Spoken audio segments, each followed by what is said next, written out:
আল্লাহ পাকের ভয়ে এই ব্যক্তি গুনাহ থেকে ফিরে থাকে। ও মেরা দোস্ত, আল্লাহ রাব্বুল আলামিন সূরাতুন নাজিআতের মধ্যে বলতেছেন, আল্লাহ পাক বলতেছেন, ওয়া আম্মা মান খাফা মাকামা রাব্বিহি ওয়া নাহান নাফসা আনিল হাওয়া ফাইন্নাল জান্নাতা হিয়াল মাওয়া। আল্লাহ পাক বলেন, দুনিয়ার মানুষ, কোন বান্দা যদি তার রবের ভয়ে কোন গুনাহ থেকে নিজেকে সরায়া নিয়ে আসে, বাঁচায়, কোন বান্দা তার রবের ভয়ে, প্রতিপালকের ভয়ে, যে আল্লাহ দেখতেছে, আল্লাহ দেখতেছে, এই ভয়ে যদি কোনো গুনাহ থেকে নিজেকে ফিরিয়ে নিয়ে আসতে পারে, নিজেকে বাঁচাইতে পারে, আল্লাহ পাক কুরআনুল কারীমের মধ্যে ঘোষণা করতেছেন, ফাইন্নাল জান্নাতা হিয়াল মাওয়া। তার ঠিকানা কোথায়? জান্নাত। আল্লাহু আকবার। কোন একটা গুনাহ থেকে কি নিজেকে ফিরিয়ে নিয়ে আসে। এই যে যারা অমুসলিম কান্ট্রিতেও কিছু মুসলমান এরকম আছে, আল্লাহর ভয়ে একটা মেয়ের সাথে কথাবার্তা বলে না, অন্যদিকে তাকায়, যেহেতু কথাবার্তা বলতেই হবে, অন্যদিকে তাকায় বলতেছে। এটা কার ভয় করতেছে? এটা কার ভয় করে? টাকুর উপরে পায়জামা বানাইতেছে কার ভয়ে? মুখের মধ্যে দাঁড়িয়ে আসতেছে কার ভয়ে? মেয়েদের দিকে তাকায় না কার ভয়ে? চুরি চামারি করে না কার ভয়ে? মদের অ্যাডভার্টাইজ ওই গেঞ্জি টি শার্ট পরে না কার ভয়ে? যে মদ হারাম, ওই টি শার্ট আমি পরবো না, আমাদের ধর্মের মধ্যে যেটা হারাম আমি এটা পরবো না, আমি ট্যাটু লাগাবো না, আমি এরকম ভাবে এই অ্যাডভার্টাইজের জন্য টাকাও খাবো না, কার ভয়ে? আল্লাহ পাকের ভয়ে। মেরা দোস্ত, যারা আল্লাহ পাকের ভয় মৃত্যু পর্যন্ত করতে পারবে, আল্লাহ পাক তাদের মাকাম বাড়ায়া দিবে। চিন্তা করছেন? সহজ সহজ। কলেজে পড়ে, ভার্সিটিতে পড়ে, মুখের মধ্যে চাপ দাড়ি, মাথায় বাবরি চুল, মাথার মধ্যে পাগড়ি, জুব্বা পরে, পাঞ্জাবি পায়জামা পরে, আমি এই ব্যবসা করি, এই কাজ করি, ওই কাজ করি, এই অজুহাত দেখায় পার পাওয়া যাবে না। পার পাওয়া যাবে? এই অজুহাত দেখায় পার পাওয়া যাবে? দাড়ি রাখতে পারি না, দাড়ি রাখা যায় না। গতকালকে মাগরিবের পরে এক মুসল্লি বলতেছে, হুজুর আমার তো বিয়ে ঠিক হয়েছে। আচ্ছা, মাশাআল্লাহ, ভালো। কয় মহিলা বলছে দাড়ি কাটতে হবে, দাড়ি না কাটলে আমার সাথে বিয়ে বসবো না। আমি বললাম, ওই মেয়ে তোমার বিবাহ করা লাগবে না। আমি বললাম, খবরদার এই মেয়েরে তুমি বিবাহ করবা না। যেই মেয়ে দাড়ি কাটতে কয়, ওই মেয়ে সংসারে আসলে শান্তি আশা করা যায় না। আশা করা যায়? যেই ব্যক্তি, যেই মেয়েটা দাড়ি দেখা দাড়িকে ভালোবাসে আসবে, সুন্নতকে ভালোবাসে আসবে, যে না না নবীর সুন্নত আছে, হয়তোবা আমি ছাড়া অন্য কোনো মেয়ে দিকে তাকাইবো না, কারোর সাথে প্রেমে জড়াবে না।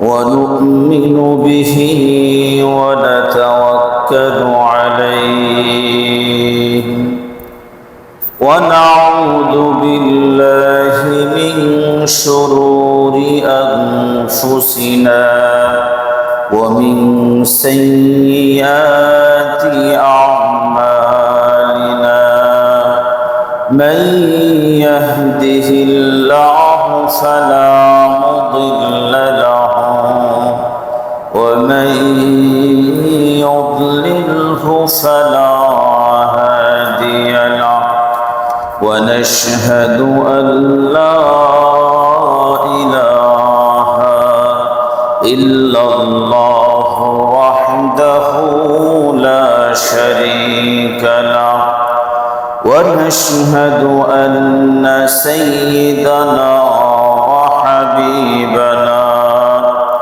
ومولانا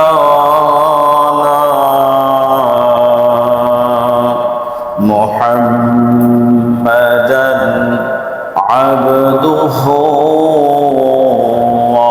ورسوله أما بعد فقد قال الله تبارك وتعالى في كلامه المجيد وفرقانه الحميد. أعوذ بالله من الشيطان الرجيم. بسم الله الرحمن الرحيم. وقل لعبادي يقولوا التي هي أحسن إن الشيطان ينزغ بينهم إن الشيطان كان للإنسان عدوا مبينا. اللهم صل على محمد وعلى آل محمد كما صليت على إبراهيم وعلى آل إبراهيم إنك حميد مجيد. اللهم بارك على محمد وعلى آل محمد كما باركت على إبراهيم وعلى آل إبراهيم إنك حميد مجيد. আলহামদুলিল্লাহ, আল্লাহ রাব্বুল আলামিনের অনেক বড় মেহেরবানি যে আল্লাহ রাব্বুল আলামিন আমাদেরকে মাগরিবের সালাত আদায় করার পরে পবিত্র কোরআন কারীমের আলোচনায় বসার তৌফিক দান করেছেন। এজন্য শুকরিয়া আদায় করি আলহামদুলিল্লাহ। আল্লাহ রাব্বুল আলামিন বান্দাদেরকে এত মোহাব্বত করেন যে আল্লাহ পাক চান যে প্রতিটা বান্দা যেন জান্নাতি কাজ করে, প্রতিটা বান্দা যেন জান্নাতি কাজ করে, নেক আমল করে, শয়তানের কথা না শোনে, শয়তান যেন ওয়াসওয়াসা দিতে না পারে। তাহলে আল্লাহ পাকের কি দরকার আছে নবী পাঠানোর? আল্লাহ পাকের কি দরকার আছে যে বান্দা তওবা করো, ফিরে আসো, এভাবে চলো, এই কাজগুলো এভাবে করো? আল্লাহ পাক তো সব থেকে ক্ষমতাশীল। কাল কিয়ামতের ময়দানে আল্লাহ পাক বলবেন লিমানিল মুলকুল ইয়াউম, আজ এই রাজত্ব কার? পৃথিবীতে থাকা অবস্থায় তোমাকে আমি রাজত্ব দান করছিলাম, ভয় দেখাইছো, ক্ষমতা দিছিলাম, এগুলোর ভয় দেখাইছো, সম্পদ দিছিলাম, বড়াই দেখাইছো। কোথায় গেল তোমার সেই রাজত্ব? কোথায় গেল তোমার সেই ধন সম্পদ? কোথায় গেল তোমার সেই বাহুর শক্তি? আল্লাহ রাব্বুল আলামিন সব যখন ধ্বংস হয়ে করবেন, এরপর আল্লাহ রাব্বুল আলামিন লিমানিল মুলকুল ইয়াউম, আজকে রাজত্ব কার? আজকের আধিপত্য কার? আল্লাহ পাক তখন নিজেই উত্তর দেবেন লিল্লাহিল ওয়াহিদিল কাহ্হার। আল্লাহ পাক নিজেই উত্তর দেবেন। তা আল্লাহ পাকে তো এত কিছু করার দরকার ছিল না। আল্লাহ পাক অতি দয়া করেন, আল্লাহ পাক অতি মুহাব্বত করেন। আল্লাহ পাকের কাছে আমরা দোয়া করি আল্লাহ রাব্বুল আলামিন যেন তার এই দয়ার বাড়িধারা যেন আমাদের মৃত্যু পর্যন্ত আমাদের উপরে থাকে। এভাবে আল্লাহর কাছে কি দোয়া করা, আল্লাহ পাকের নিয়ামতের শুকরিয়াগুলো আদায় করা। সূরা বনী ইসরাঈলের 52 নম্বর আয়াত আল্লাহ রাব্বুল আলামিন বলেন ইয়াউমা ইয়াদউকুম ফাতাস্তাজীবুনা বিহামদিহি ওয়া তাযুন্নুনা لبثتم إلا قليلا। কাফির মুশরিকরা বলতো যে আমরা যদি মারা যাই, মারা যাবার পরে কবরে যখন রাখবে গোশতগুলো পোকামাকড়ে খেয়ে ফেলবে, হাড্ডিগুলো আস্তে আস্তে আস্তে মাটির সাথে সব মিশে যাবে, তো কিভাবে আমাদেরকে আল্লাহ পাক আবার বানাবে? নাউজুবিল্লাহ। কাফির মুশরিকরা বলা বলল। আল্লাহ পাক তখন বলছেন, উত্তর দিচ্ছেন, আল্লাহ ইয়া রাসূল আপনি এদেরকে বলেন তোমরা যদি পাথরও হও, পাথরও যদি হও, লোহাও যদি হও, এরপরে আল্লাহ পাক তোমাদেরকে আবার বানাইতে আল্লাহ পাক শপথ। এরপর আল্লাহ পাক বলছে যে না, তোমাদের ধারণায় সব থেকে পৃথিবীর মধ্যে শক্তিশালী কি জিনিস, তোমাদের ধারণা অনুযায়ী ওরকম শক্তিশালী জিনিস তোমরা হয়ে যাও না কেন, এরপরে তোমাদের রব তোমাদেরকে আবার আবার আগের মতো বানাই ফেলবে, পুনরায় জীবিত আবার আল্লাহ পাক করবেন। আমরা করছি না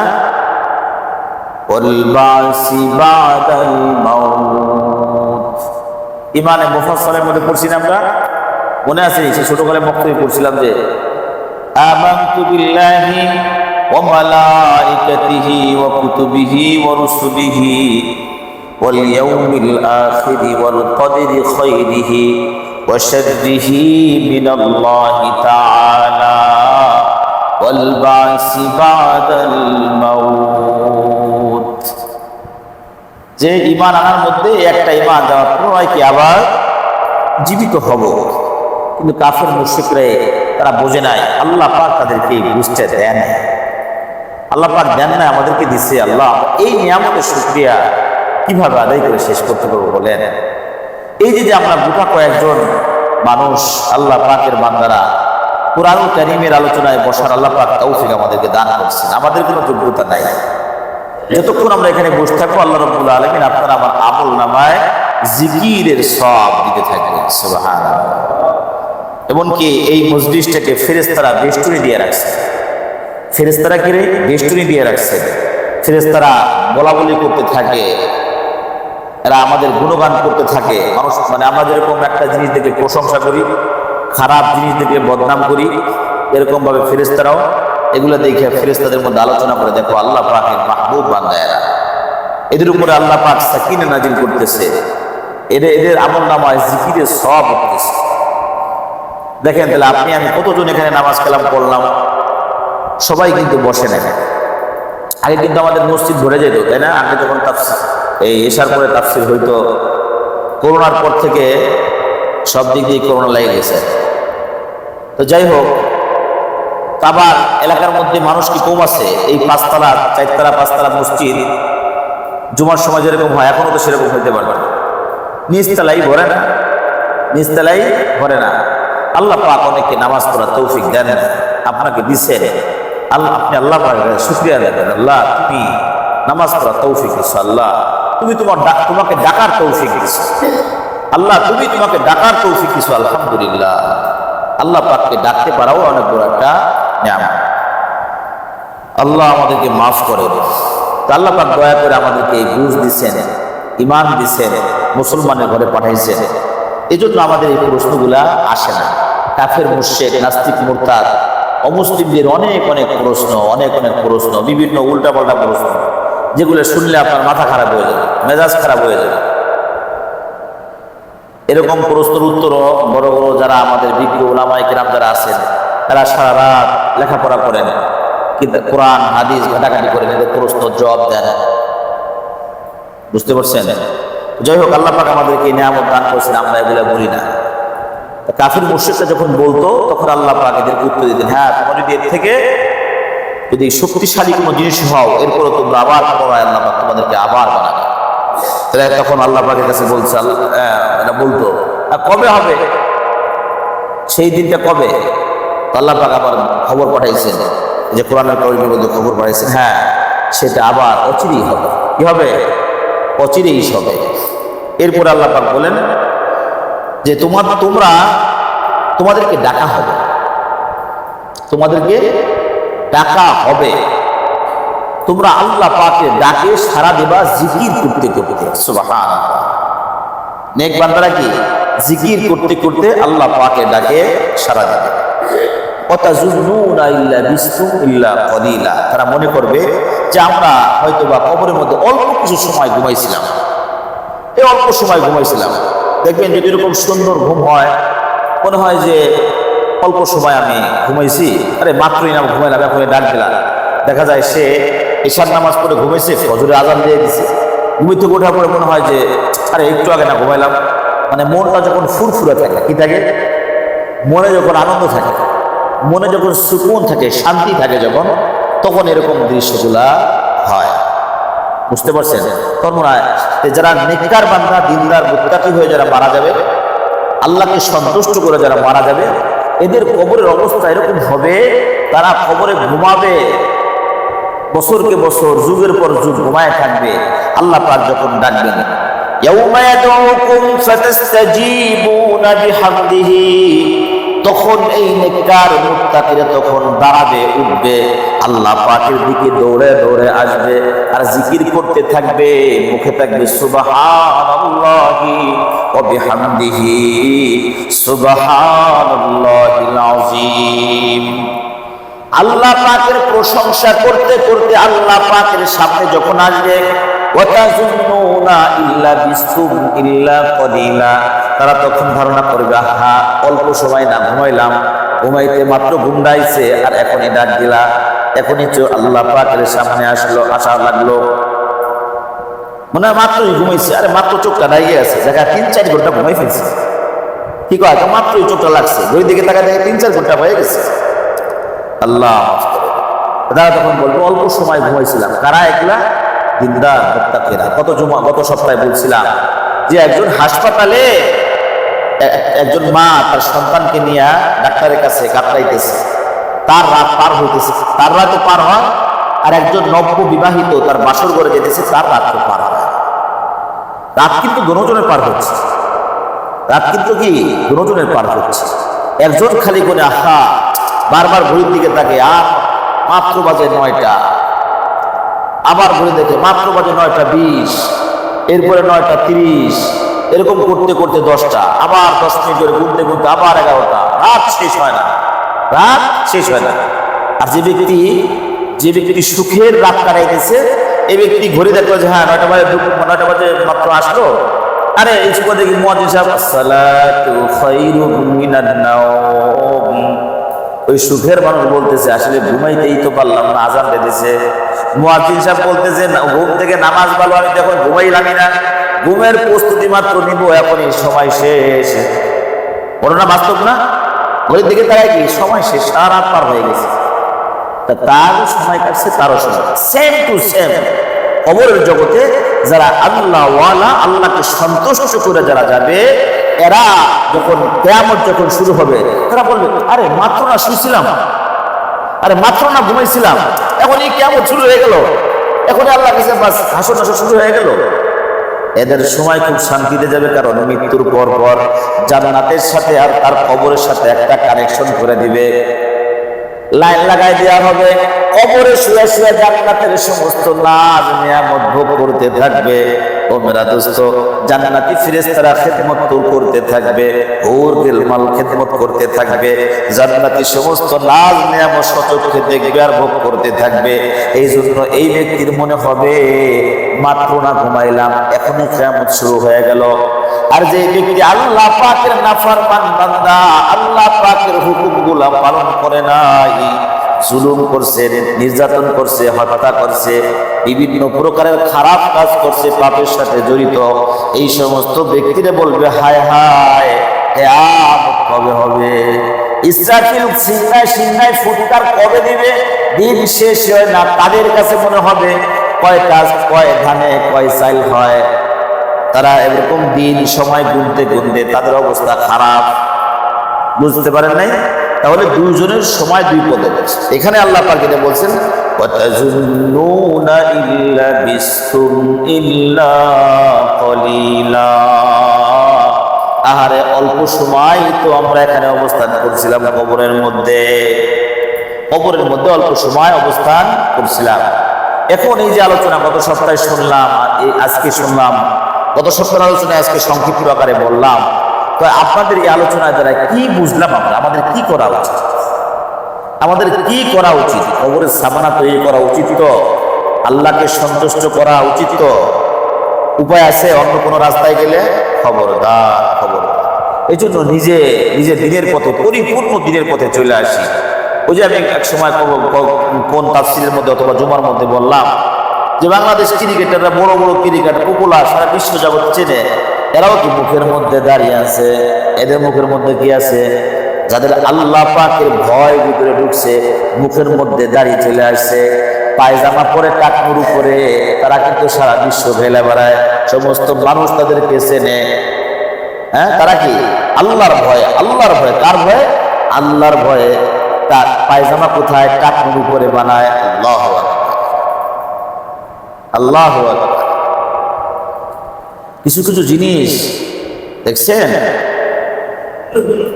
যদি কোনো মহিলা সাংবাদিক আসে, অন্যদিকে তাকায় কথা বলে, ইমানটা কত মজবুত। কেউ কেউ চায় যে মহিলা সাংবাদিক আমার কাছে আসুক, কেউ কেউ কি চায় আমার সাথে আসুক, আমি একটু কথাবার্তা বলি, একটু মজা নেই। আর কেউ কেউ চায় না না, আল্লাহ পাক তো দেখতেছে, আমার রব আমাকে দেখতেছে, না দিক তাকান যাবে না। আল্লাহ পাকের ভয়ে এই ব্যক্তি গুনাহ থেকে ফিরে থাকে। ও মেরা দোস্ত, আল্লাহ রাব্বুল আলামিন সূরাতুন নাজিআতের মধ্যে বলতেছেন, আল্লাহ পাক বলতেছেন, ওয়া আম্মা মান খাফা মাকামা রাব্বিহি ওয়া নাহান নাফসা আনিল হাওয়া ফাইন্নাল জান্নাতা হিয়াল মাওয়া।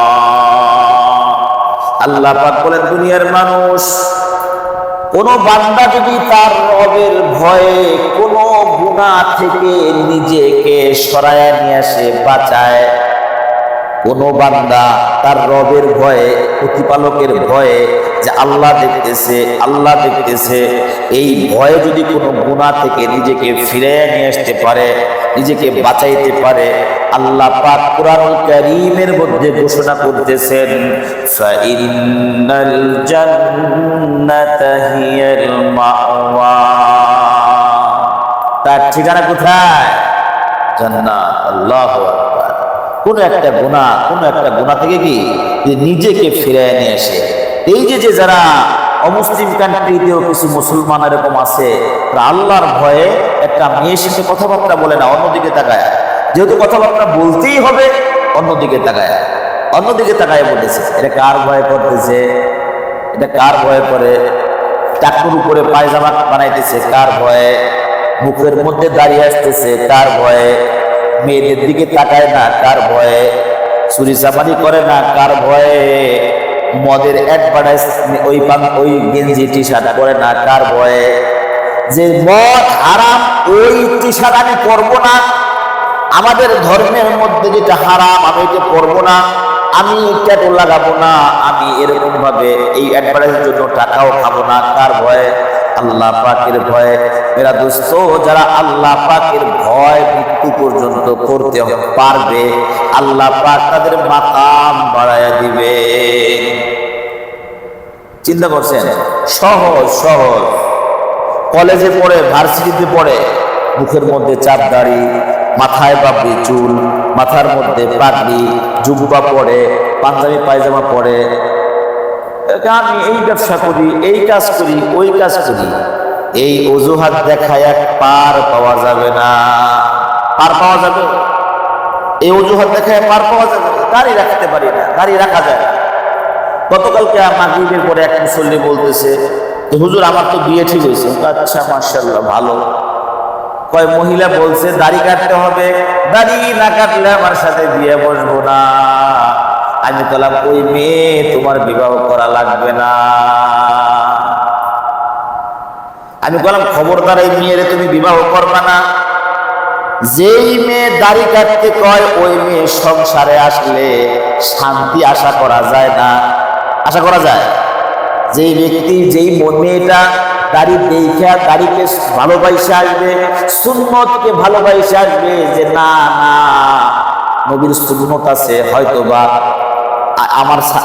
আমি ছাড়া অন্য কোনো মেয়ের দিকে তাকাইবো না, কারোর সাথে প্রেমে জড়াবে না, আসলে কিন্তু বাস্তবতা এটাই, যাদের মুখের মধ্যে দাড়ি আছে, বড় বড় দাড়ি থাকলে এটা ভালো, এটা কিন্তু ভালো, ফোমের মতো লাগে। আর বাকি যদি খুচা খুচা দাড়ি আরো সমস্যা না, আরো কষ্ট, বারবার সেভ করো, এই করো সেই করো, ঝামেলা। বরং আবার এর দ্বারা একটা মাসালা আপনাদেরকে বলে দিই, যারা দাড়ি কাটে এদের সেক্স পাওয়ারটা কমে যায়। বুঝে আসছে? যারা দাড়ি আছে দেখি সেক্স পাওয়ারটা কমে যায়। আল্লাহ পাক এই মানে যা কিছু সুন্নত আছে, প্রত্যেকটা সুন্নতের মধ্যে আল্লাহ পাক বরকত রাখছে। মানে দেখেন, যখন একটা সুন্নত মানেন ইনশাআল্লাহ দেখবেন কি আল্লাহ পাক বরকত। তো আমি তাকে বলে দেন, বাহাদুর ঠিক আছে, দাঁড়িয়ে থাকা অবস্থা যদি বিয়ে বসে করো, নইলে করো, হ্যাঁ ঠিক আছে যাও। ভালো পরামর্শ দিচ্ছি না? কালকে আমার সাথে পরামর্শ করছি, আমাকে না, দাড়ি যে মেয়ে কাটতে কয় এই মেয়ে কাজ হবে না। আল্লাহু আকবার। এই জন্য আল্লাহ পাকের ভয়ে কোনো গুনাহ থেকে নিজেকে বাঁচান, আল্লাহকে সন্তুষ্ট করা। হার হালতে আপনি যে কোনো অবস্থায় করেন না কেন, যেরকম মনে করেন যে আমাদের মনে করেন যে এই পুলিশ বাহিনী, বর্তমান যে আমাদের পুলিশ সে সিস্টেমটা যে গেল, এরা নির্বিচারে যেভাবে গুলিগুলো করছে, এদের কাছে জিজ্ঞাসা করবেন যে উপরের অর্ডার কি বলবে? উপরের অর্ডার, আমি গুলি করতে বাধ্য, তাহলে তুমি জুলুম করার চাকরি তোমাকে কে নিতে কইছে? যেই চাকরি করলে মানুষ হত্যা করতে হয়, ওই চাকরি করা তোমার জন্য হারাম হারাম হারাম। যেই চাকরি করলে জুলুম করতে হয়, ওই চাকরি করা তোমার জন্য হারাম। যেই চাকরি করলে অন্যায় করা লাগে, ওই চাকরি করা হারাম। যে চাকরি করলে আল্লাহ পাকের সাথে নাফরমানি করা হয়, ওই চাকরি করা তোমার জন্য হারাম। ওই চাকরি করা তোমার জন্য হারাম। কে কইছে তোমাকে চাকরি করার জন্য? আল্লাহ পাক কি কিয়ামতের দিন বলবে যে এই পুলিশের চাকরি করছিলা? হ্যাঁ আল্লাহ করছিলাম, হ্যাঁ ঠিক আছে জান্নাতে যাও। এরকম কবে? এরকম কবে? বরং আরো কইতে পারে 24 সালে পুলিশের চাকরি যারা করছো তারা দাঁড়াও। 2024 সালে যারা পুলিশের চাকরি করছো তারা দাঁড়াও, তোমরা এক সাইডে যাও। তোমরা হলো জালেমদের অন্তর্ভুক্ত। তোমরা কি? তোমরা জালেমদের অন্তর্ভুক্ত, তোমরা জুলুমকারী। হাদিসে পাকের মধ্যে আসছে, যে ব্যক্তি জালেম জুলুম করে, জালেমকে সহযোগিতা করাও জুলুম। জালেমকে সহযোগিতা করা এটাও জালেম। যে ব্যক্তি জালেমকে সহযোগিতা করলো এটাও জালেম। তাহলে আপনি যে গোলামীকে সহযোগিতা করলেন, কথা হুকুম মেনে সহযোগিতা করলেন, ঘুষ খায় সহযোগিতা করলেন, সুদ খায় সহযোগিতা করলেন, গুলি করে সহযোগিতা করলেন, এগুলো কি? আমি পরিষ্কার একটা কথা আপনাদেরকে বলি, আফগানিস্তান যুদ্ধ কিন্তু অনেক আগের থেকে চলতেছে, তাই না? পিচ্ছিকাল থেকে দেখতেছি আফগানিস্তান যুদ্ধ। আফগানিস্তান যুদ্ধের দেশ। আফগানিস্তান কি দেশ? যুদ্ধের দেশ। তারপরে কি শুনলাম? বুশ আর সাদ্দাম। বোঝার পরে অনেক বুশ আর সাদ্দাম, বুশ আর সাদ্দাম, আরে বুশ আর সাদ্দাম এরকম ভাবে এই আফগানিস্তানের তো শুনতেছি সে অনেক আগের থেকেই আফগানিস্তান যুদ্ধ হইতেছে। যাই হোক, এখন হলো সিরিয়া। এখন সবাই ছোট ছোট বাচ্চারাও জানে সিরিয়ায় মানে সরি কি জানো, ফিলিস্তিন আর হলো ইসরায়েল যুদ্ধ। পিচ্ছি পিচ্ছি বাচ্চারাও জানে যে ফিলিস্তিন হচ্ছে মুসলমান, ইসরায়েল হচ্ছে ইহুদি, এই যুদ্ধ চলতেছে। আচ্ছা, আপনি যদি মনে করেন আমরা যা দেখতেছি, এতদিন যা দেখছি, আমাদের দেশে তো মাত্র ঘটলো, এর আগে যখন আমরা দেখছি প্রত্যেকটা মানুষ, যখন শিশুর একটা কান্না আমরা শুনছি, একটা শিশুর যখন গুলি লাগছে, একটা শিশু যখন পেটের মধ্যে গুলি ঢুকছে, পিছন দিক দিয়ে বের হয়েছে, মানে 10-12 জন লাশ একসাথে এরকম ভাবে গুলি করে মারা হয়েছে, আপনারা কান্নাকাটি করেননি? দোয়া করেননি? দেখছেন নি কারা মারছে, কিভাবে মারছে? দেখছেন না? দেখেন। এটা কথা মনে রাখবেন, সবসময় মানুষ মানে মাজলুমের পক্ষে থাকে। দেখবেন দুইটা কুকুর মারামারি করতেছে, একটা কুকুর আর একটা কুকুরের উপরে জুলুম করতেছে, মানে খুব কামড়াইতেছে, মেরে ফেলতেছে। আপনি দেখবেন যে কামড়াইতেছে ওর উপরে মায়া লাগে না, ওর মারতে মন চায়। যে কামড় খাইতেছে তাকে বাঁচাইতে মন চায়, ঠিক কিনা? কেন? তাহলে মনে একটা আপনি যদি একজন ব্যক্তির উপরে জুলুম করেন, তাহলে বোঝা গেল সারা বিশ্বের সমস্ত মানুষ ওই মাজলুমের পক্ষে কাজ করে এবং মাজলুমের পক্ষ হয়ে দোয়া করে, আর মাজলুম স্বয়ং আল্লাহর কাছে দোয়া করে থাকে, আর আল্লাহ পাক মাজলুমের দোয়া কবুল করে। কথা বুঝতে পারছি? সহজে বুঝছেন না জিনিসটা? যে একজন মাজলুম দেখবেন সবাই ওই মাজলুমের পক্ষে তার দিলটা ওদিকে চলে যাবে, না আরে ওই ব্যক্তিটা এরকম ভাবে কষ্ট করছে। বুঝতে পারছেন? এই জন্য আমাদের দেশে যখন এরকম হয়েছে, আন্তর্জাতিক মিডিয়া যখন প্রচার করছে, এগুলা প্রচার করছে, মানুষ দেখে বলছে আহা আহা বাংলাদেশের মানুষ কতই না কষ্টে আছে। বলে নাই? আরে কথা বলা বলে নাই, বলছে। তাহলে যারা কি বলছে, তারা কি ধারণা করছে? বাংলাদেশের ছাত্র সমাজ, বাংলাদেশের জনগণ অনেক কষ্ট আছে, এদের উপরে জুলুম করা হয়েছে। তাহলে বিশ্বের মানুষ তাহলে কোন একজন ব্যক্তিকে জালেম ভাবতেছে, কোন একজন ব্যক্তিকে না, শুধু একজন ব্যক্তিকে যারা সহযোগিতা করতেছে, আর্মি বাহিনী বলেন, পুলিশ বাহিনী বলেন, র্যাব বাহিনী বলেন, নৌবাহিনী বলেন, যারা সাপোর্ট করবে তারাও একা একা তো কাজ করতে পারে না। তাহলে অটোমেটিকলি আপনার দোয়া চাওয়ানো লাগবে না, কিছু করানো লাগবে না, মাইকিং করানো লাগবে না, অটোমেটিকলি মাজলুমের পক্ষে মানুষের হৃদয়টা বলে যায়। তখন মানুষ মাজলুমের জন্য দোয়া করে, আল্লাহ তুমি মাজলুমকে বাঁচাও, আল্লাহ তুমি মাজলুমকে বাঁচাও, আর জালেমদেরকে ধ্বংস করো। আর ওই মাজলুমরাও কি করে, আল্লাহ তুমি আমাদেরকে বাঁচাও, আল্লাহ বিচার তোমার কাছে দিলাম, আমি করতে পারলাম না, আমি অক্ষম, আমি দুর্বল, আমি কিছুই করতে পারলাম না, আল্লাহ বিচার তোমার কাছে দিলাম। তা আল্লাহ পাক দোয়া কবুল করবে না? স্পষ্ট হাদিসের মধ্যে আছে মাজলুমের দোয়া আল্লাহ পাক কি করে? কবুল করে। কথা ক্লিয়ার? আল্লাহ, হ্যাঁ, এই জন্য এরকম কিছু করা যাবে না, কারণ সবারই তো মরতে হবে, সবারই কি ভাই মরতে হবে। আপনি আমি শোনেন, রাজনীতি আলাপ করি না, রাজনীতি করিও না, এই আলোচনাও ভালো লাগে না। তবে যেই দলই আসুক না কেন, আপনার আমার ওই কর্ম করে খাইতে, আপনার ঘরে কেউ খাওয়ান দিয়ে যাবো না, আপনার কাজ আপনার করতে হবে, আপনার এবাদত বন্দেগী করবো আপনার করতে হবে। কথাটি বুঝাইতে পারছি? তাহলে কি করতে হবে? একটা জিনিস জানলো, এখন দোয়া করতে পারলাম, এমন একজন শাসক আমাদেরকে দাও, আমাদের ঠিক মতো ইবাদত করতে পারি। মসজিদের মধ্যে যেন তালা না লাগায়, ওয়াজ মাহফিলে যেন বাধা না আসে, মসজিদের মিম্বর থেকে যেন সুন্দর করে খুতবা, কোরআন হাদিসের হক কথাগুলো বলতে পারে। বুঝে আসছে?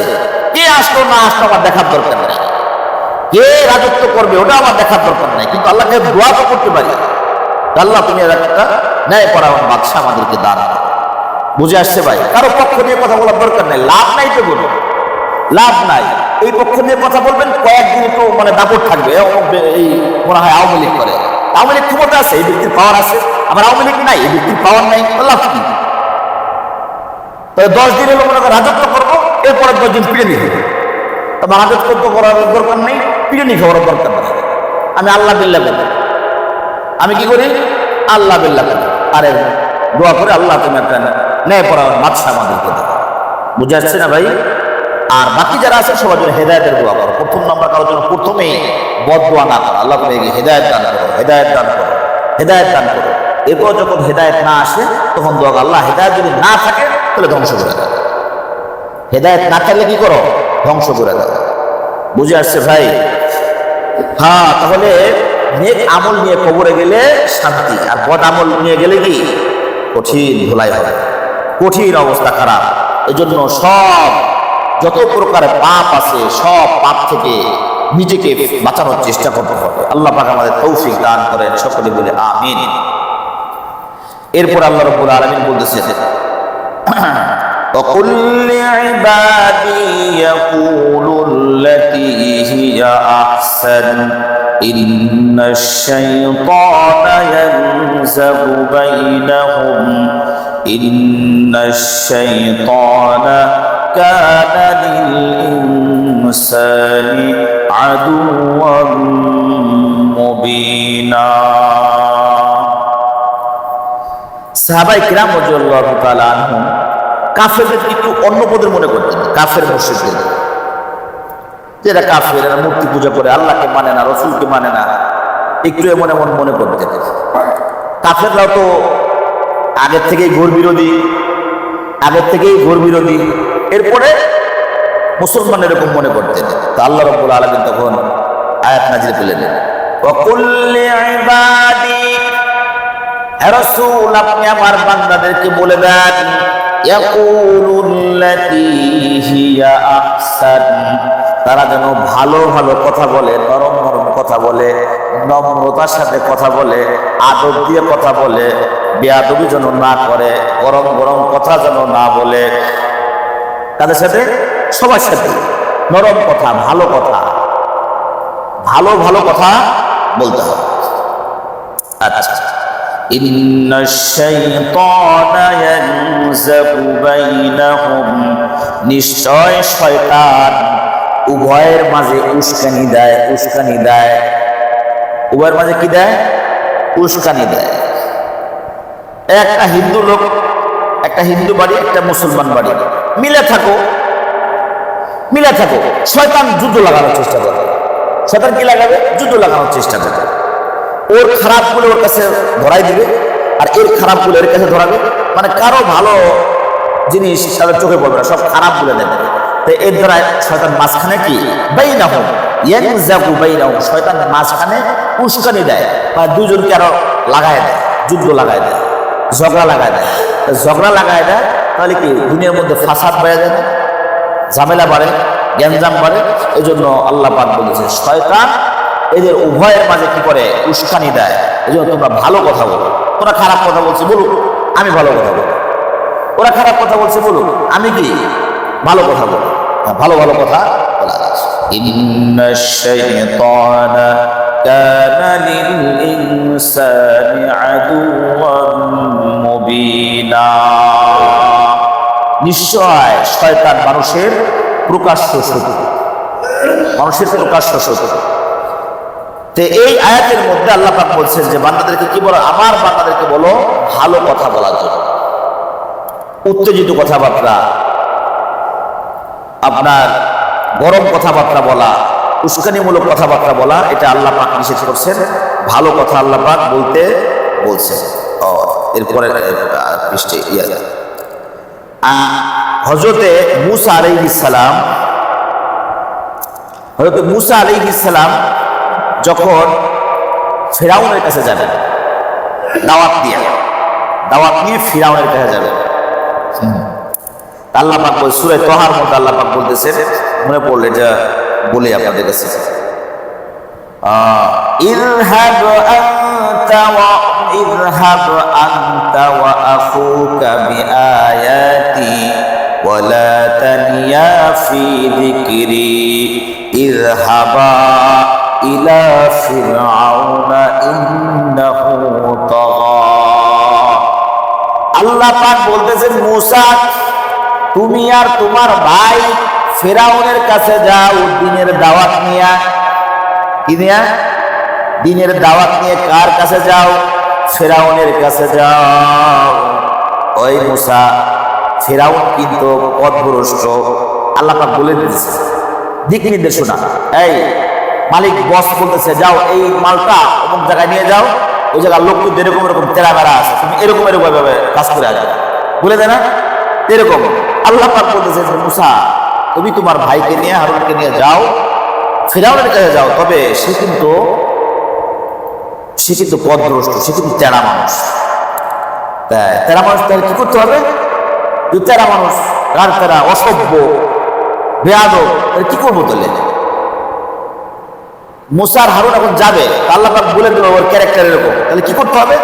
কি করতে হবে আল্লাহ পাক বলে দিচ্ছিলেন, ফাকুলা লাহু কাওলান লাইয়িনান, কাওলান লাইয়িনান। এইটা বলার জন্য আপনাদেরকে আয়াতটা বলতেছি।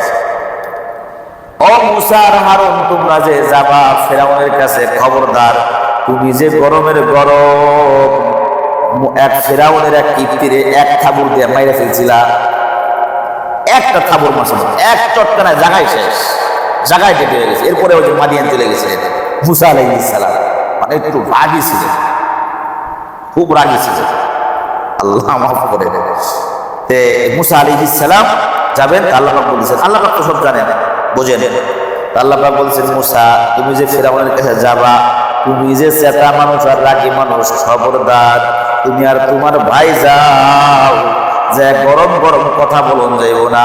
কওলান লাইয়িনান, লাইয়িনান কওলান মানে কথা, লাইয়িনান মানে নরম নরম কথা বলবা। সুবহানাল্লাহ। ওয়াজটা কে করছেন? আল্লাহ পাক করছেন। কাকে করছেন? নবীকে, নবীকে করছেন। যেমন তুমি যে গরম মানুষ, তুমি যাবা ফেরাউনের কাছে, সে কিন্তু এরকম এরকম, তুমি যায়া সে আল্লাহকে মানে না, নিজে খুদায় দাবি করেছে, বেয়াদব, সে পথভ্রষ্ট, সে এরকম জানেন। তবে যাবা তুমি, তুমি আর তোমার ভাই যাও, যায়া গরম হওয়া যাবে না। লাইয়িনান কওলান লাইয়িনান, তোমরা নরম নরম ভাষায় এর সাথে কথাবার্তা বলো। সুবহানাল্লাহ। এই যে এখানে এটাও দলিল, তুমি যখন কোনো অমুসলিমকে যখন কোরআনের দাওয়াত দিবা, তাওহীদের দাওয়াত দিবা, অথবা কোনো পথভ্রষ্ট ব্যক্তিকে দ্বীনের দাওয়াত দিবা, গরম হওয়া যাবে না, নরম নরম ভাষায় তাকে বুঝাইয়া বুঝাইয়া দ্বীনের দাওয়াত দাও। এটা দলিল। আল্লাহ পাক বলছেন দাওয়াত দিতে গেলে, দাওয়াতের কাজ করতে গেলে গরম হওয়া যাবে না। দাওয়াতের কাজ করতে গেলে কি গরম হওয়া যাবে না, নরম ভাষায় দাওয়াত দিতে হবে। আল্লাহ পাক বলছে লাআল্লাহু ইয়াতাযাক্কারু আও ইয়াখশা, সে স্মরণ করবে, সে অথবা আমার দিকে ফিরে আসবে, অথবা তার ভয় পয়দা হবে। এরকম ভাবে আল্লাহ রাব্বুল আলামিন এদেরকে দুইজনকে ওয়াজ করে দিয়েছেন। আবার এই সূরা বানী ইসরাঈলের 53 নম্বর আয়াতের মধ্যে আল্লাহ পাক বলেছেন নরম মানে ভালো কথা বলার জন্য, গরম কথা না, ভালো কথা বলার জন্য। দেখেন, তবে একটা কথা মনে করে রাখতে হবে, সবসময় যদি খালি এই নরম কথা কন, যেখানে গরম হওয়ার দরকার সেখানে যদি নরম হন, তাহলে কিন্তু হবে না। গরমের জায়গায় গরম, নরমের জায়গায় গরম, নরমের জায়গায় নরম, গরমের জায়গায় গরম, তাহলে আপনি ঠিক আছে। আল্লামা শেখ সাদী রহমাতুল্লাহ বলেন, দুরুস্তি ও নরমি বহম দরবেয়াস জুফাসাত কে জাররাহ আমর হামনিয়াস, দুরুস্তি ও নরমি বহম দরবেয়াস, একটা মানুষের মধ্যে দুটোটাই থাকতে হবে, মানে কঠোরতা এবং নম্রতা দুটোটাই থাকতে হবে। খালি কঠোর আর কঠোর, এই ব্যক্তির বউ ভাগবে, এই ব্যক্তির বাচ্চা কাচ্চাও তেরা হবে, বুঝেন নাই? খালি কঠিন হলে হবে না, মাঝে মাঝে গরম, মাঝে মাঝে নরম, যেখানে গরম সেখানে গরম, যেখানে নরম সেখানে নরম। মানে এখানে এই কথাটা গরম না বললে হবে না, সেখানে গরম বলতে হবে। এখানে এই কথাটা নরম বলতে হবে, সেখানে নরম বলতে হবে। নবী করিম সাল্লাল্লাহু আলাইহি ওয়াসাল্লাম হঠাৎ এক ইহুদি আসলো, নবী আলাইহিস সালাম একটা চাদর পরা, কলার দিয়ে চাদরটা আটকানো, আমরা যেভাবে চাদর পরি, নবী আলাইহিস সালাম একটা চাদর পরা। ইহুদি আয়েশা কোনো কথাবার্তা নাই, নবী আলাইহিস সালামের এই চাদর ধরে খিচিটা টান মারছে, খিচিটা টান মারছে। নবী আলাইহিস সালাম এরকম দাঁড়ানো, এরকম ঘুরে গেছেন, ঘুরে গেছেন। নবী আলাইহিস সালাম এই ঘাড়ের মধ্যে দাগ হয়ে গেছে, চাদরের দাগ, জোরে টান মারছে ইহুদি। পাশেই ছিল হযরত ওমর ফারুক রাদিয়াল্লাহু তাআলা আনহু। এই দৃশ্য দেখে ওমর রাদিয়াল্লাহু তাআলা আনহুর এই বুকের মাঝখানের গোশতটা, হাড্ডিটা, পুরুষের এই মাঝখানে একটু নিচে না, অনেকের নিচে আছে, আমি তো একটু স্বাস্থ্যবান, আমার আবার সমান সমান। অনেকের কি আছে যাদের মোটি মোটি ভালো হয়, কিন্তু মাঝখানে নিচা, এদিক দিয়া নিচা, তাই না? মাঝখানে ওমর রাদিয়াল্লাহু তাআলা আনহু এই জায়গাটা নিচা।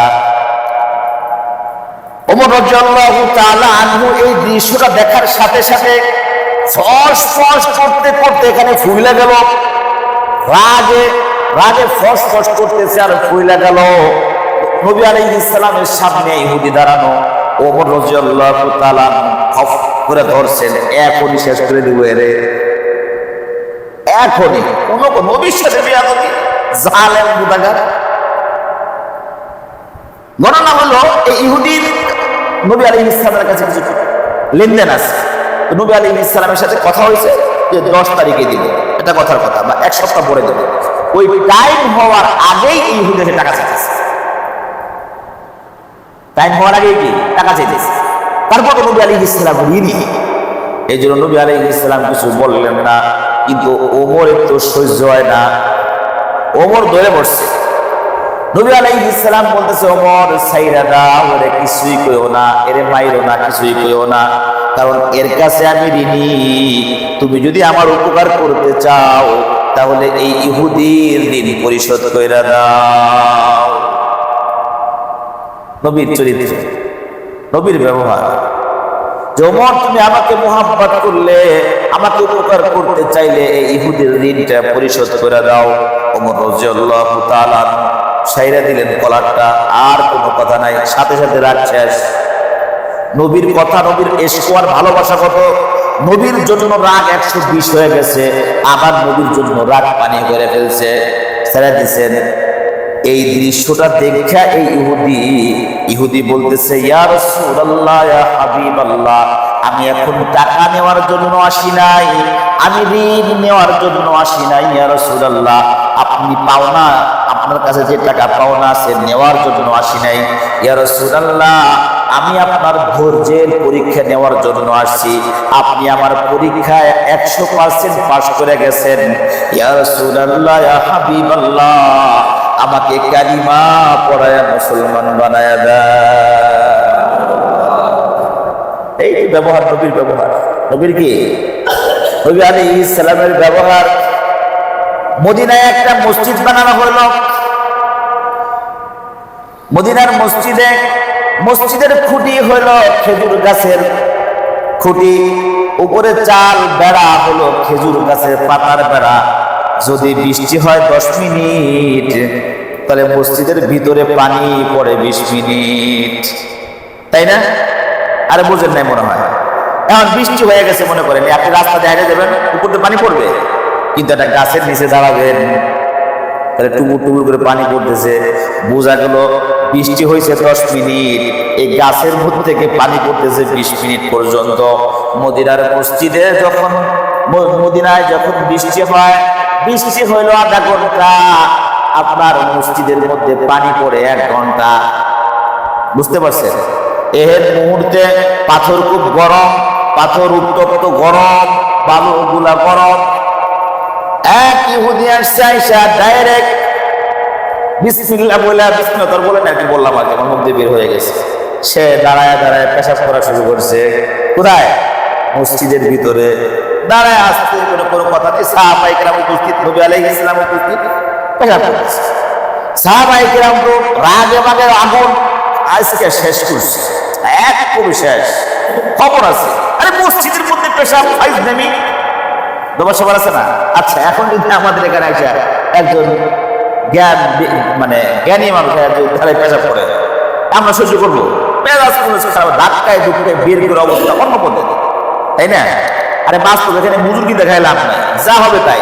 এখানে যদি কেউ পেশাব করতে যায়, আমাদের খাদে বসে থাকবে? বুঝেন নাই? সাহাবায়ে কেরাম রাগ হয়ে গেছেন। নবী আলাইহিস সালাম বলতেছেন, খবরদার, পেশাব করতে দাও, বাধা দিও না, পেশাব করতে দাও। পেশাব করার সময় বাধা দিলে পেশাবের রাস্তায় সমস্যা হয়, স্বাস্থ্যেরও সমস্যা হয়। অর্ধেক পেশাব করছে, তোর আর করা যাবে না। ওখানে এক জায়গায় পেশাব করতেছে, ওখানে পড়েছে, একটা যোগ দেখলো, যোগ ওখানে সাপ, অর্ধেক পেশাব করা পরে লাফে উঠে গেল। পেশাব করবে কি? এই যে বাধা, মাঝখানে বাধা আছে, স্বাস্থ্যের জন্য ক্ষতিকর। এটা এখন বিজ্ঞান বের করছে। আর নবী আলাইহিস সালাম 1450 বছর আগে এটা বলে গেছে যে ইহুদি হোক, সে মসজিদে পেশাব করতেছে, করতে দাও, পরিপূর্ণভাবে করুক, সে একদম ক্লিয়ার ভাবে করুক। নবী আলাইহিস সালাম বাধা দিলেন, সাহাবা তোমরা কিছু বলবা না। সাহাবীরা কিছু বললো না। ওই ব্যক্তি একদম ক্লিয়ার, পেশাবটা ক্লিয়ার করে পেশাব করলো। এরপরে নবী আলাইহিস সালাম বললেন, বাবা, এটা ইবাদতখানা, মসজিদ, এটা পবিত্র জায়গা, এই পবিত্র জায়গার মধ্যে পেশাব পায়খানা করা যাবে না। পেশাব পায়খানা হলো নাপাক, আর এইটা হলো পবিত্র জায়গা, এটা পেশাব পায়খানা করার জায়গা না। এরপরে তুমি আর এখানে করবা না, বাইরে করবা। নবী আলাইহিস সালাম এই ব্যবহার দেখে এই ব্যক্তি সাথে সাথে কালিমা পড়ে মুসলমান হয়ে গেছে। বুঝতে পারছেন? সুন্দর ব্যবহার, সুন্দর আখলাক, সুন্দর কথাবার্তা, কার এগুলা? নবী আলাইহিস সালাম এত সুন্দর চরিত্র অধিকারী ছিলেন। আমরা পাইনি। আল্লাহ পাক আমরা যদি জান্নাতে যাই, নেক আমল নিয়ে যেতে পারি, আল্লাহকে সন্তুষ্ট করে যেতে পারি, তাহলে কবরেই দেখা মিলবে। কি মিলবে? কবরে দেখা মিলবে। নবী আলাইহিস সালামকে দেখায় বলবে, এই ব্যক্তিকে আপনি আমি যদি নেককার দিনদার হই, দেখার সাথে সাথে চিনে ফেলবো মুহাম্মাদুর রাসূলুল্লাহ। দেখার সাথে সাথে কি চিনে ফেলবে। আর যদি নেক আমল না নিয়ে যাই, তখন মুখ দিয়ে বের হবে লা আরিফু, আমি চিনি না, আমি তাকে জানি না, আমি জানি না, দেখি নাই কোনোদিন। আল্লাহ মাফ করে। তো নবী আলাইহিস সালামের এত সুন্দর ব্যবহার, আচরণ, কথাবার্তা, যে আল্লাহ পাক বলছেন যে উত্তম কথা বলার জন্য। কেননা শয়তান, এই যে যখন মনে করেন এই যে দুইটা ঘটনা শুনলাম, এই দুইটা ইহুদি, এই ইহুদিদের সাথে যদি খারাপ আচরণ করা হতো, ওমর রাদিয়াল্লাহু তাআলা যদি এই ইহুদির আধা ঘন্টা ঘুষাইত, চোখ নাক পেছে আধা ঘন্টা ঘুষাইত, এই ইহুদি মুসলমান হইতো? আবার মনে করি যে মসজিদে নববীর মধ্যে সব সাহাবা আছে, নবী আলাইহিস সালাম আসছে, এর পিড়িতে মসজিদ থেকে বেরোয়, কোন জায়গা মসজিদের মধ্যে পেশাব করতে আসতো, ও মুসলমান হইতো? না না না, মুসলমান হইতো না। নবী আলাইহিস সালামের আখলাক দেখে মানুষ মুসলমান হয়ে গেছে। চেহারা মোবারক দেখেও মুসলমান হয়েছে। নবীর যে চেহারা, মানুষ দেখেই মুসলমান হয়েছে। নবী আলাইহিস সালামের ওয়ারিসও এরকম হন। কি হন? ওয়ারিস, যারা প্রকৃত হালাল হারাম মাইনে চলেন, হক্কানে আলেম, এদের চেহারা দেখলো ও নবী আলাইহিস সালামের কথা মনে পড়বে যে হ্যাঁ, আমার নবী আলাইহিস সালামের এরকম দাড়ি ছিল, এরকম টুপি ছিল, সাহাবায়ে কেরামের এরকম ছিল, তাদের কথা মনে পড়বে। তাদের কথা কি মনে পড়বে? দারুল দেওবন্দে জাকারিয়া সাহেব রাহমাতুল্লাহ আলাইহি সম্ভবত গালিবান ওই তাবলীগের কিতাব লিখছেন হযরত মাওলানা জাকারিয়া সাহেব। এনার ছাত্র জমানায় সম্ভবত ওই বড় বুজুর্গ উস্তাদ তাদের আসবেন, মাহমুদুল হাসান দেওবন্দি রহমতুল্লাহ সম্ভবত, অথবা কোনো বুজুর্গ। তো এই সবাই ওখানে ইস্তেকবালের জন্য ট্রেন স্টেশনে গেছেন, প্ল্যাটফর্মে ভিতরে ঢুকছেন, টিকিট কেটে প্ল্যাটফর্মে ঢুকতে হয়, টিকিট কেটে ঢুকছে। জাকারিয়া সাহেব রহমতুল্লাহ গেছে, তার পকেটে টাকা নাই। কি নাই? পকেটে টাকা নাই, কিন্তু প্ল্যাটফর্মের মধ্যে ঢুকতে হইব, পকেটে কি নাই? টাকা নাই। কাউন্টার মাস্টার হিন্দুস্তান না, কাউন্টার মাস্টার কি হিন্দু। এরা দাদা বাবু আচ্ছা, দাদা হলো কিভাবে? দাদা কারে কয়? বাপের বাপ, দাদা দাদা দাদা দাদা করতে পারে, যাক এই ইতিহাস বাদ, দাদা দাদা ইতিহাস। এরা দাদা বাবু, এরা কি দাদা বাবু। জাকির হাসানের মতো বলতেছেন, টিকিট মাস্টারে বলতেছেন, আমাকে একটা টিকিট দিবেন যাইব বাকি। টিকিট কি বাকি? এই মেট্রোতে উঠবেন, আপনার বাকি টিকিট দিব। তারপরে আপনার এই যে পদ্মা সেতুতে আপনার কি বলে টোল বাকি দিব। শুনছেন কখনো বাকি দেয়? কিছু কিছু জায়গা আছে বাকি চলে না। আপনি গাড়িতে উঠবেন, ভাড়া নাই, ফেল করবেন, ঠিক আছে বসেন, আপনাকে এমনি নিয়ে যাচ্ছে, তাই না? নাই কিন্তু টাকা নাই বললো, ঠিক আছে। কিন্তু ট্রেনে উঠতে, মেট্রো রেলে উঠতে গেলে আপনার টিকিট কাটা লাগে, কোনো কথা নেই। তো এখানে টিকিট ছাড়া ঢোকা সম্ভব না। তো দাদা বাবুরে বলছে, দাদা বাবু একখানা টিকিট লাগবে, আমি পরে দিয়ে দিব, আমি পরে দিয়ে দিব। মাকসাদ হলো, আমি তো এখন যদি না ঢুকতে পারি, আমি তো হযরতকে শুভেচ্ছা স্বাগতম, মানে তাকে আমি ইস্তেকবাল করতে পারবো না। আমি এটা ইস্তেকবাল করার পরে মাদ্রাসায় যাই, এরপর টাকা নিয়ে এসে আবার ওনাকে টাকাটা ফেরত দেব। তো এই টিকিটটা, ওই দাদা বাবুর টিকিটটা দিয়ে দিচ্ছে, টিকিট দিয়ে দিচ্ছে। সে টিকিটটা দেখে প্ল্যাটফর্মের মধ্যে ঢুকছেন, ঢুকে তার উস্তাদরা আছেন, জাকারিয়া সাহেব রহমতুল্লাহ উস্তাদরা আছেন। তখন উস্তাদের সাক্ষাৎ হয়েছে। তো সবকিছু সাক্ষাৎ হওয়ার পরে জাকারিয়া সাহেব রহমতুল্লাহ তার উস্তাদের কাছে বলতেছেন যে আমাকে ওই কত টাকা জানো, মানে মনে করেন 1 টাকাই, যে আমাকে একটা টাকা ধার দেন, আমি বাসায় যাই, মাদ্রাসায় যাই দিয়ে দেবো, আব্বার থেকে নিয়ে আপনাকে আমি দিয়ে দিই। কেন কেন টাকাতে কি করবো? আমি প্ল্যাটফর্মের টিকিটটা বাকি আছে। তো হুজুরের মানে জাকারিয়া সাহেব রহমতুল্লাহ উস্তাদ আশ্চর্য হয়ে গেছে, আরে টিকিট বাকি হয়, প্ল্যাটফর্মের টিকিট কি বাকি হয়? তো শুনে আশ্চর্য হয়ে গেছে। তো কিভাবে বাকি? তা আমার বাকি বলছি যে আমি এরকম ভাবে আমার টিকিটটা বাকি দেন, আমি পরে এখান থেকে যাই, পরে আমার হাত থেকে না দিয়ে দিই, ব্যবস্থা করে দিয়ে দিই। তা কারো তো বিশ্বাস হয়েছে, উপস্থিত কারো কি বিশ্বাস হচ্ছে না যে রেলের টিকিট মানে প্ল্যাটফর্মের টিকিট বাকি দিচ্ছে। তো জাকারিয়া সাহেব রহমতুল্লাহ উস্তাদ হাত ভৈরা কাউন্টার মাস্টার হয়েছে, কাউন্টারের কাছে দাদাবাবুর কাছে নিয়ে এসছে। আইসা বলতেছে, দাদাবাবু এই ছেলেকে একটা টিকিট বাকি দিচ্ছেন? হ্যাঁ। কিভাবে দিলেন বাকি? কি মনে করে দিলেন? তাকে আপনি চেনেন? না। বাকি দিলেন মানে টিকিট কি বাকি হয়? না। তো বাকি দিলেন যে? এই ছেলের দিকে আমি যখন তাকাইছি, ও যখন আমার কাছে টিকিট বাকি চাইছে, আমি যখন তাকাইছি, তাকায় দেখলাম এই চেহারা কোনোদিন মিথ্যা কথা বলতে পারে না। বুঝতে পারছেন? এই চেহারা কোনোদিন মিথ্যা কথা বলতে পারে না। একটা হিন্দু লোক এই যে তাবলীগের কিতাব জাকারিয়া রহমাতুল্লাহ আলাইহি, অনেকে নাম শুনছেন, তার ঘটনা বলতেছে। এই হিন্দু লোকটা বলছে যে আমি টিকিটটা, হ্যাঁ আমি বাকি দিছি, তোমার প্ল্যাটফর্মে টিকিট বাকি হয় না, হ্যাঁ এটাও সত্য, বাকি দিছি এটাও সত্য। কেন দিলেন? যে চেহারার দিকে আমি যখন তাকাইছি, যখন বাকি চাইছে, চেহারার দিকে তাকায় আমার মনে হয়েছে যে এই ছেলেটা, এই চেহারা কোনোদিন মিথ্যা কথা বলতে পারে না, ও টাকা দিয়ে যাবে। বুঝতে পারছেন? সেহেতু কি মানুষ, আপনি আমিও মানুষ। আল্লাহ পাক জাকারিয়া সাহেব রহমাতুল্লাহ আলাইহির কবরকে জান্নাতের বাগান বানায় দেয়, সকলে বলে আমিন।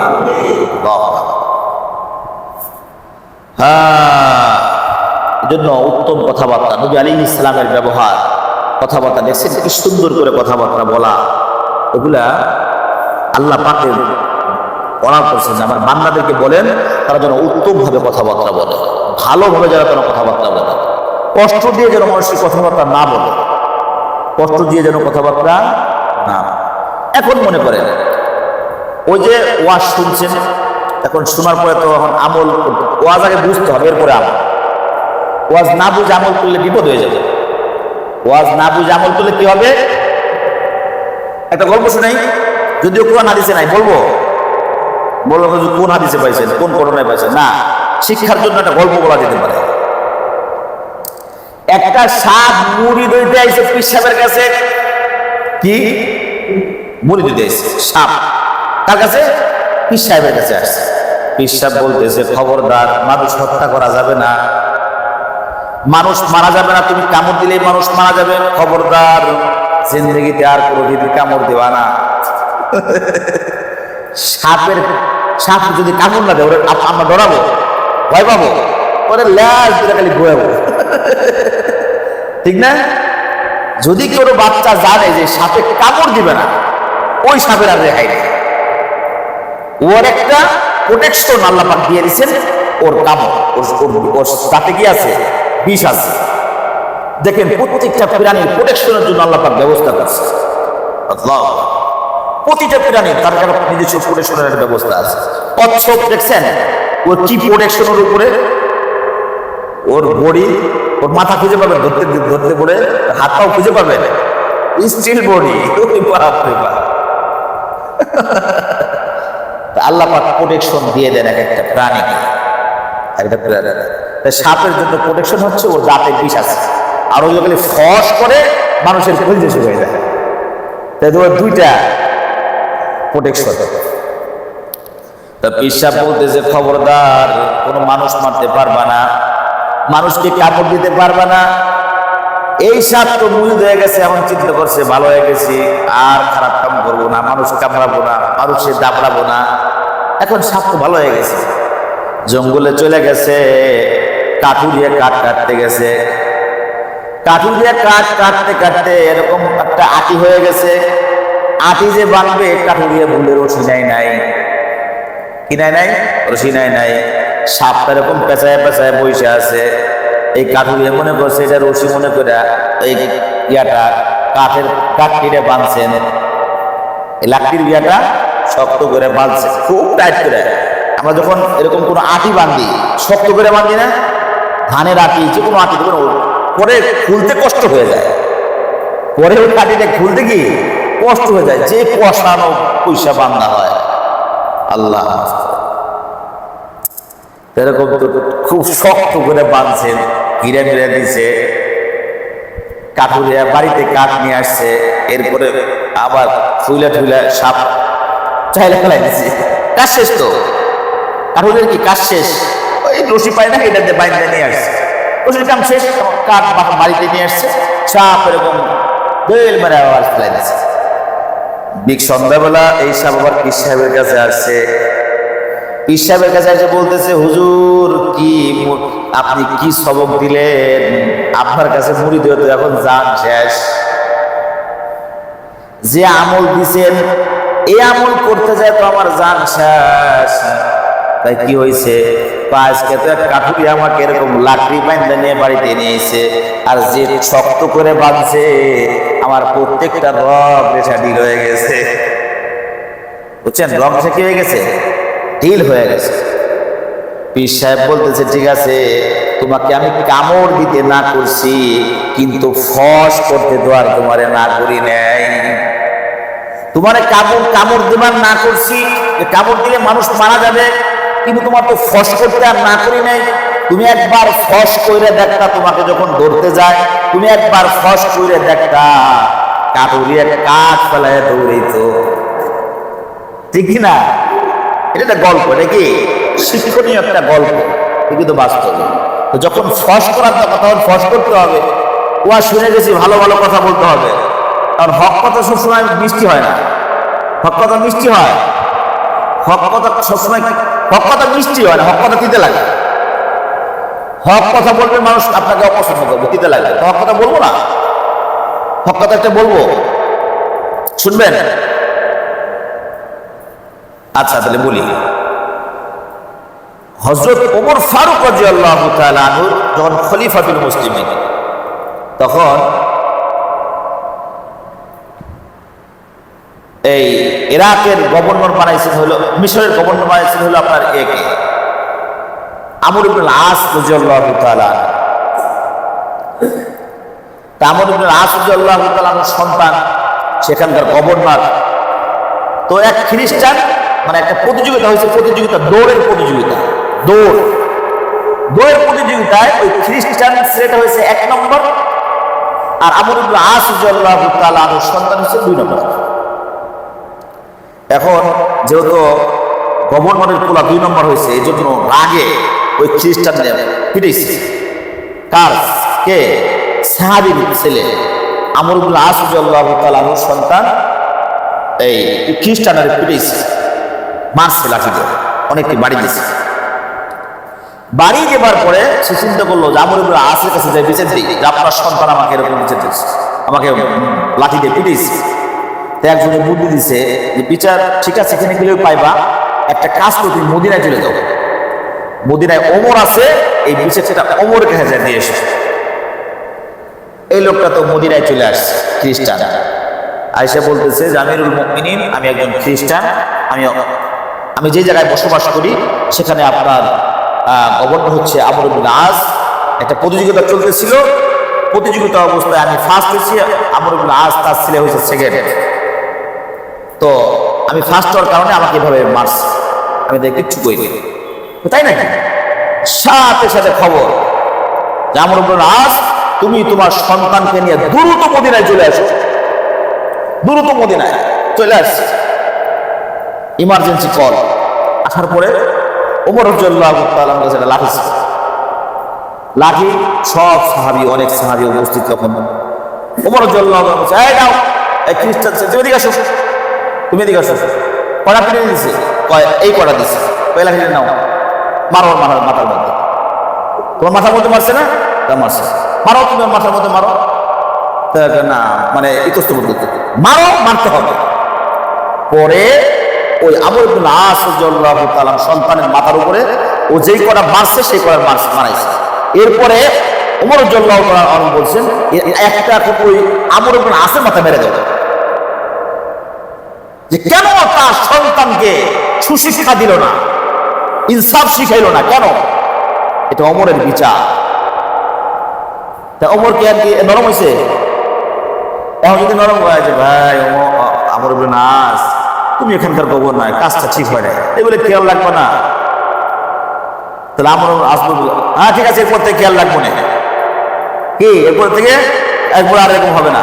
কিন্তু না না, ওমর রাদিয়াল্লাহু তাআলা গরম করে দিয়েছেন। যখন যেখানে গরম হওয়ার দরকার সেখানে গরম হইতে হবে। ওই স্বাদের মতো থাকবেন তো ওরকম মানুষে সবাই, ঘরের সবাই বাইরের সবাই এখন স্বাদের মতো পেঁচায় আপনারা সাইজ করবে, রং হিসেবে সব ফিল করবে। আর মাঝে মাঝে ফস করবেন, হ্যাঁ ঠিক আছে, মাঝে মাঝে কি করতে হবে, ফস করতে হবে। যেখানে গরম হওয়ার দরকার সেখানে গরম হতে হবে, বুঝতে পারছেন? যেখানে গরম হওয়ার দরকার সেখানে গরম হতে হবে। আচ্ছা, আবু বকর সিদ্দিক রাদিয়াল্লাহু তাআলা আনহুর ব্যাপারে আপনারা দেখবেন, শুনবেন সব শাখায় নরম আর নরম। কি আবু বকর রাদিয়াল্লাহু তাআলা নরম, আবু বকর রাদিয়াল্লাহু তাআলা নরম। নবী আলাইহিস সালামের ইন্তেকালের পরে কিছু মানুষ যখন যাকাত দিতে অস্বীকার করলো, যাকাত দিবে না, তখন আবু বকর সিদ্দিক রাদিয়াল্লাহু তাআলা বলছেন, যদি কেউ যাকাত না দেয় জিহাদ ঘোষণা করে দেবে। নরম বক্তৃতা। আবু বকর রাদিয়াল্লাহু তাআলা নরম মানুষ। এই গরম হইলেন যে, হ্যাঁ শরীয়তের খেলাফ হইলে তখন মিষ্টি কথায় আর কাজ হবে না, বুঝতে পারছেন? তখন কি মিষ্টি কথা চলবে না। যখন যে কোনো জিনিস হক কথা বলবেন, মানুষ সেটাতে দিতে লাগে। তাহলে বোঝা গেল কি আল্লাহ পাক এখানে বলছেন, وَقُلْ لِعِبَادِي يَقُولُوا الَّتِي هِيَ أَحْسَنُ إِنَّ الشَّيْطَانَ يَنزَغُ بَيْنَهُمْ إِنَّ الشَّيْطَانَ كَانَ لِلْإِنسَانِ عَدُوًّا مُبِينًا। হে রাসূল, আমার বান্দাদেরকে আপনি বলেন তারা যেন ভালো ভালো কথা বলে, মিষ্টি কথা বলে, মানে উত্তপ্ত গরম কথা যেন কি না বলে। কেননা শয়তান তাদের উভয়ের মাঝে উস্কানি মারে, এদের মধ্যে ঝগড়া সৃষ্টি করে, গ্যাঞ্জাম বাজায়। কেন? ইন্নাশ শাইতানা কানা লিল ইনসানি আদুওয়াম মুবিনা। শয়তান হলো কি মানুষের প্রকাশ্য শত্রু। মনে থাকবে তো ইনশাআল্লাহ। আল্লাহ রাব্বুল আলামিন আমাদের সকলকে দ্বীনের সহিহ বুঝ দান করেন। সকলেই বলে আমিন। সবাই সূরা ইখলাস পাঠ করুন।